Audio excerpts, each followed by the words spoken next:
নমস্কার বন্ধুরা, আজকে আমি আপনাদের জন্য বানাবো দুধ ছানা ছাড়া বাদাম রসমালাই মিষ্টি রেসিপি। অসাধারণ একটা রেসিপি, আপনারা রেসিপিটা সম্পূর্ণ দেখবেন, আপনাদের অনেক পছন্দ হবে।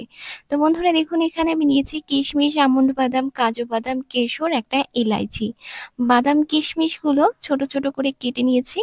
এরপর দেখুন একটা পাত্রে দুধ নিয়ে নিলাম, দুধে দিয়ে দিলাম কেশর আর একটা এলাইচি দিয়ে দিলাম দুধে 1.5 চামচ মতো চিনি।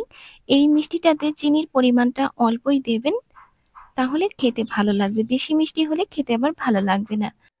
গ্যাসের আঁচটা একদম লোতে রেখে দিলাম, দুধটা ওইদিকে জাল হতে থাক। আর এইদিকে দেখুন আমি 2 পিস ব্রেড নিয়ে নিয়েছি। ব্রেডটা আমি এই গ্লাসটা দিয়ে এই যে দেখুন এরকম ভাবে কেটে নিচ্ছি। ব্রেডটাকে এই যে এরকম ভাবে কেটে নেবেন। আর এইদিকে দেখুন দুধটা কিন্তু জাল করা আমার হয়ে গেছে। আর দেখুন দুধের কালারটা জাস্ট অসাধারণ লাগছে দেখতে, খুব সুন্দর ঘন হয়ে গেছে। এই দুধটা খেতে কিন্তু অসাধারণ লাগবে। ঠান্ডা হওয়ার জন্য অপেক্ষা করব। ঠান্ডা হবার পরেই এই দুধটা এই পাউরুটিটার উপরে দেবেন। গরম দুধটা কিন্তু দেবেন না, গরম দুধটা দিলে পাউরুটিটা সেদ্ধ হয়ে যাবে, খেতে ভালো লাগবে না। একটু ঠান্ডা হবে, তারপরেই এই দুধটা পাউরুটিটার উপরে যেরকম ভাবে দেবেন।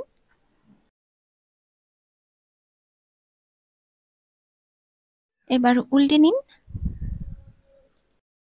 এভাবেই অল্প অল্প করে পাউরুটিটার মধ্যে দুধটা দেবেন, যাতে করে পাউরুটিটা ভেতর থেকে একদম ভালো মতো ভিজে যায়। তো দেখুন আমি পাউরুটির মধ্যে দুধটা দিয়ে দিয়েছি। এখন আমি এর মধ্যে কেটে রাখা বাদাম কিশমিশগুলো দিয়ে দিচ্ছি। দেখুন কত সুন্দর লাগছে দেখতে। এখন আমি এর ওপরে অল্প একটুখানি গুঁড়ো দুধ দিয়ে দিচ্ছি। দেখুন এইভাবে অল্প অল্প করে গুঁড়ো দুধটা দিয়ে দিচ্ছি। কত সুন্দর লাগছে না দেখতে। এর উপরে আরো 1 পিস পাউরুটি দিয়ে দিন। তারপর এই যে এভাবে করে অল্প অল্প করে দুধটা দিয়ে দিন উপর দিয়ে। সামনেই পুজো চলে এসেছে, আর এই পুজো মানে অনেক আনন্দ, বিভিন্ন রকমের খাবার দাবার, আর তার মধ্যে থেকে অন্যতম খাবার হচ্ছে মিষ্টি। তো বন্ধুরা অবশ্যই এই পুজোতে এই মিষ্টিটা ট্রাই করবেন, আপনাদের অনেক পছন্দ হবে। আর এই মিষ্টিটা বানাতেও কিন্তু কোনো সময় লাগে না, সেকেন্ডের মধ্যেই তৈরি হয়ে যাবে, আর যে কেউই কিন্তু তৈরি করতে পারবে। দেখুন কত সুন্দর লাগছে দেখতে। আপনারা কিন্তু 1 পিস পাউরুটি ভিজিয়ে এর উপরে বাদামগুলো দিয়ে তারপর গুঁড়ো দুধটা দিয়ে এভাবেও রেখে দিতে পারেন। আবার আমি যেভাবে ডাবল পাউরুটি দিয়ে সাজাচ্ছি, এভাবেও আপনারা সাজিয়ে নিতে পারেন। দুরকম ভাবেই কিন্তু অনেক সুন্দর লাগবে দেখতে। তো যাই হোক দেখুন আমি পাউরুটিটা এর উপরে দিয়ে দিলাম। এখন এই যে দুধটা দিয়ে দিচ্ছি। এই মিষ্টিটা আমি মাঝের মধ্যেই বানিয়ে খাই, আমার ভীষণ ভালো লাগে।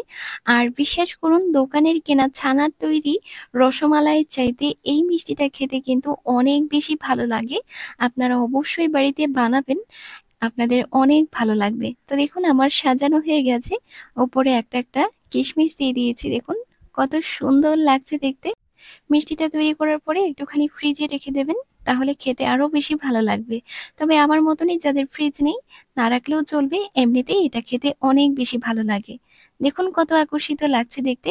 অবশ্যই বাড়িতে বানাবেন, আপনাদের অনেক ভালো লাগবে। রেসিপি কেমন লাগলো অবশ্যই কমেন্ট করে জানাবেন। আর অবশ্যই একটা লাইক করবেন, চ্যানেলটিকে সাবস্ক্রাইব করবেন। তো বন্ধুরা ভালো থাকবেন সবাই। নমস্কার।